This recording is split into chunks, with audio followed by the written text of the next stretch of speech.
एक समय ऐसा भी था जब इंसान सिर्फ एक जानवर थे, ना कोई भाषा थी, ना समाज, ना ही पहचान था। बस अपने अस्तित्व के लिए लड़ता हुआ एक शिकार करता जीव। ना उसे कल की चिंता थी, ना भविष्य का कोई सपना। हर दिन एक जंग थी, भूख, डर और मौत से। यहीं से शुरू होती है जानवर से इंसान बनने का सफर। और उस सफर की सबसे पहली गूंज गूंजती है उन पुरानी गुफाओं की दीवारों पर।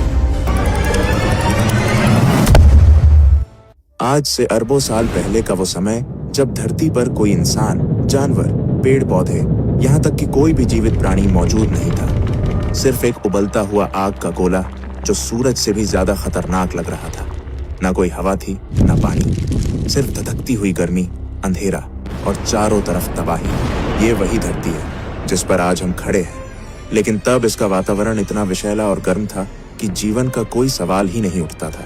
धीरे धीरे लाखों साल बीत गए। धरती ठंडी होने लगी, ज्वालामुखी शांत होने लगे और धरती का पहला समुद्र बना। इन समुद्र में विभिन्न रासायनिक पदार्थ एक दूसरे के संपर्क में आने लगे और एक अद्भुत प्रक्रिया की शुरुआत हुई, जीवन की प्रक्रिया। पहले पहल सूक्ष्म जीव बने, जिन्हें हम प्रोकैरियोटिक कोशिकाएं कहते हैं। ये इतने छोटे थे कि उन्हें देखने के लिए माइक्रोस्कोप की भी जरूरत पड़ती। ये प्राणी ही जीवन की पहली कड़ी थे। कोई हाथ पैर नहीं, कोई दिमाग नहीं, बस एक सरल कोशिका जो जीवन के पहिए को घुमा रही थी। धीरे धीरे प्रोकैरियोटिक जीवों ने खुद को विकसित किया और यूकैरियोटिक जीव अस्तित्व में आए। अब जीवन सिर्फ एक कोशिका तक सीमित नहीं था, बल्कि कई कोशिकाएं मिलकर एक शरीर का निर्माण करने लगी थी। फिर समय के साथ धरती का वातावरण बदलता गया। पृथ्वी में ऑक्सीजन की मात्रा बढ़ने लगी और समुद्र जीवों से भरने लगे। फिर आया एक ऐसा समय जिसने जीवन की दिशा ही बदल दी। इस दौरान हजारों नई प्रजातियां एक साथ विकसित हुईं। जटिल जीव जैसे मछलियां, कीड़े, जेलीफिश और कई अनोखे समुद्री जीवों का आगमन हुआ। रीढ़ वाले जीव पहली बार दिखने लगे। जीवन तेजी से विकसित होने लगा और फिर कुछ जीव पानी से बाहर निकलकर धरती पर भी अपने पैर जमाने लगे। कुछ मछलियां विकसित होकर उभयचर यानी एम्फिबियंस बन गईं, जिन्हें पहले पानी और फिर धीरे धीरे जमीन पर रहने की ताकत मिली। फिर आए सरीसृप यानी रेप्टाइल्स। ये वो जीव थे जिन्होंने धरती पर राज करने की शुरुआत की। इन सभी के बीच धीरे धीरे विकसित हुआ एक ऐसा समूह जिसने आगे चलकर पृथ्वी के सबसे बड़े साम्राज्य को जन्म दिया, डायनासोर। धरती का सबसे दिलचस्प दौर जब डायनासोर पूरी पृथ्वी में राज करते थे, जो लगभग 23 करोड़ साल पहले शुरू हुआ था।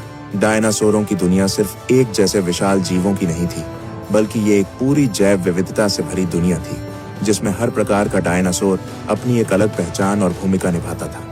कुछ डायनासोर शुद्ध रूप से शाकाहारी थे, जैसे ब्रैकियोसोरस, जो अपनी लंबी गर्दन से आसमान छूते पेड़ों की ऊंचाई तक पहुंच जाते और वहां के पत्तों को आराम से चबाते थे। इनके विशाल शरीर और शांत स्वभाव के बावजूद इनके चारों ओर हमेशा सतर्कता बनी रहती थी, क्योंकि शिकारी हर कोने में छिपे होते थे।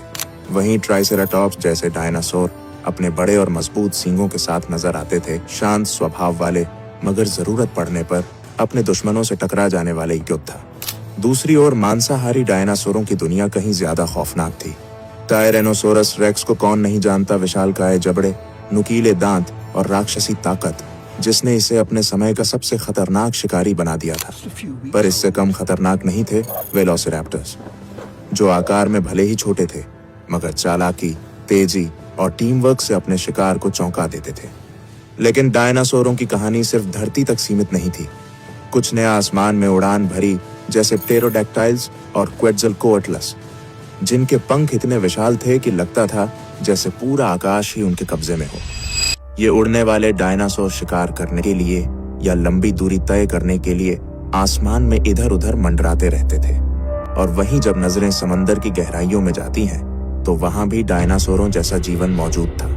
मोसासोरस जैसे समुद्री शिकारी अपनी ताकतवर पूंछ और जबड़ों से पूरे समुद्री जीव जगत पर राज करते थे, जबकि प्लीसियोसोरस अपनी लंबी गर्दन और तेज तैराकी के साथ गहराइयों में शिकार की तलाश में निकलते थे। यानी डायनासोरों का युग धरती, आकाश और समुद्र तीनों में फैला हुआ था और हर जगह वे अपनी अपनी दुनिया के बादशाह थे। डायनासोरों का साम्राज्य करीब 18 करोड़ साल तक चलता रहा, लेकिन फिर करीब 6.5 करोड़ साल पहले धरती पर एक विनाशकारी घटना घटी। एक विशाल उल्कापिंड मेक्सिको के युकाटन प्रायद्वीप से टकराया। इस टक्कर की ताकत इतनी जबरदस्त थी कि उसने आसमान में धूल और राख का अंधेरा फैला दिया। सूरज की रोशनी धरती तक पहुंचनी बंद हो गई, तापमान गिरने लगा और सबसे पहले असर पड़ा पेड़ पौधों पर। जंगल धीरे धीरे सूखने लगे। जब पेड़ पौधे नहीं बचे तो शाकाहारी जीव भूख से मरने लगे, और जब शाकाहारी खत्म हुए तो मांसाहारी भी ज्यादा दिनों तक टिक नहीं पाए। धीरे धीरे बड़े जीवों की प्रजातियां एक एक कर खत्म होने लगीं। ऐसा लगा जैसे पूरी धरती की जीवन का कड़ी टूट रही है। और यहीं पर खत्म हो गया डायनासोरों का करोड़ों साल पुराना साम्राज्य।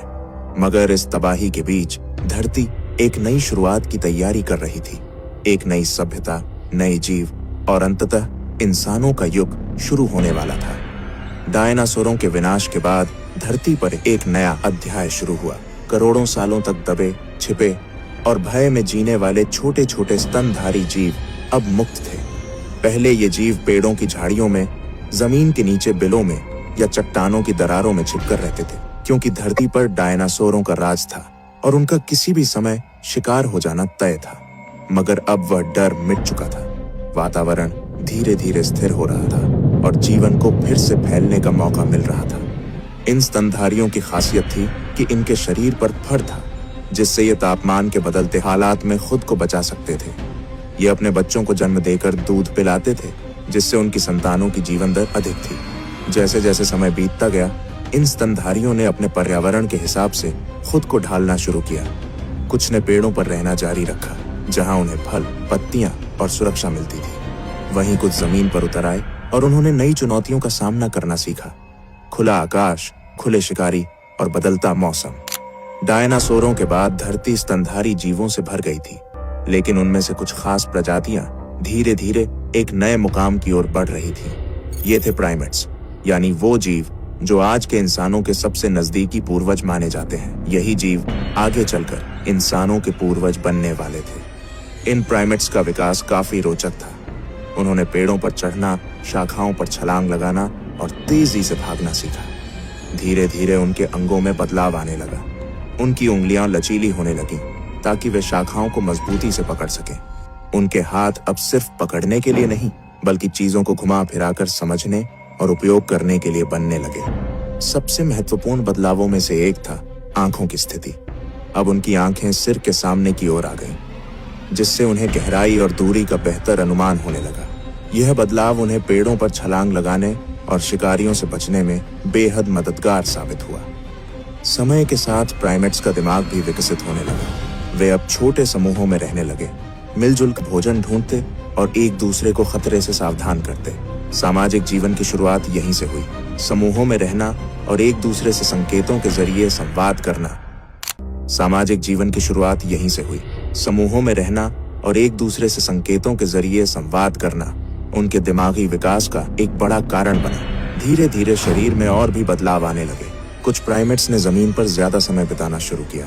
शाखाओं पर लटकने वाले हाथ अब जमीन पर चलने में भी इस्तेमाल होने लगे। रीढ़ की हड्डी में हल्का झुकाव आया और शरीर की बनावट ऐसी होने लगी कि वे कुछ समय के लिए दो पैरों पर खड़े हो सके। यही वो समय था जहां इंसान बनने की दिशा में पहला कदम रखा गया।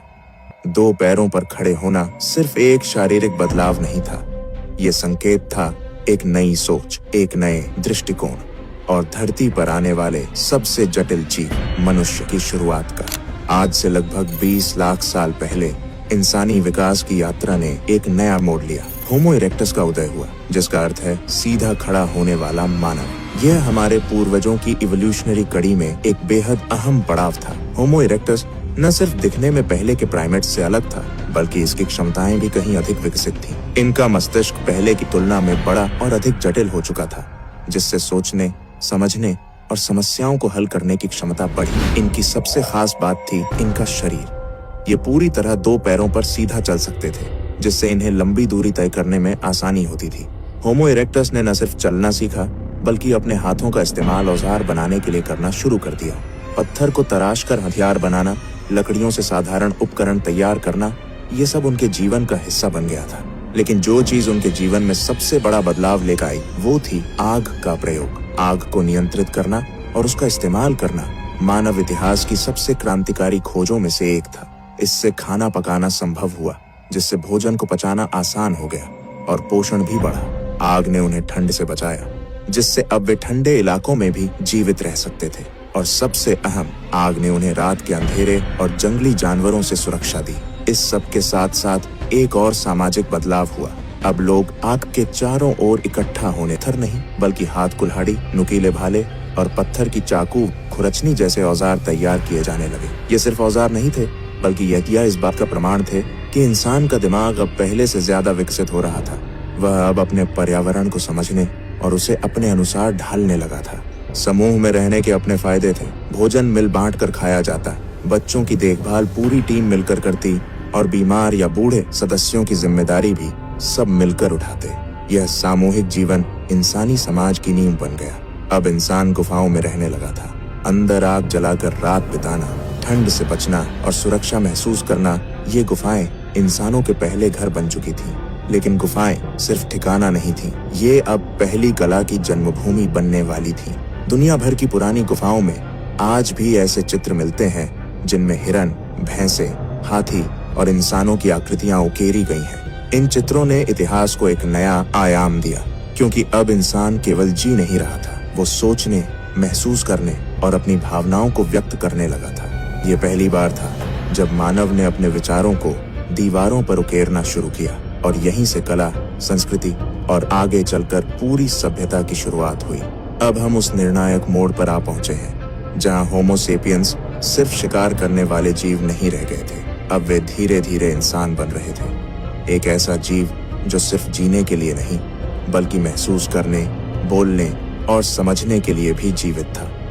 भाषा कोई एक दिन में नहीं बनी, यह भी लाखों सालों में धीरे धीरे विकसित हुई। शुरुआत हुई इशारों से, हाथों, आंखों और चेहरे के हाव भाव से। अगर आपको ये इंसानी विकास की कहानी पसंद आई हो तो इसे दूसरों तक जरूर पहुंचाइए, क्योंकि जब तक हम अपने अतीत को नहीं जानेंगे तब तक अपने भविष्य की उड़ान को सही मायनों में नहीं समझ पाएंगे। क्योंकि जब तक हम अपनी जड़ें नहीं जानेंगे, हम अपने पंखों की कद्र नहीं कर पाएंगे।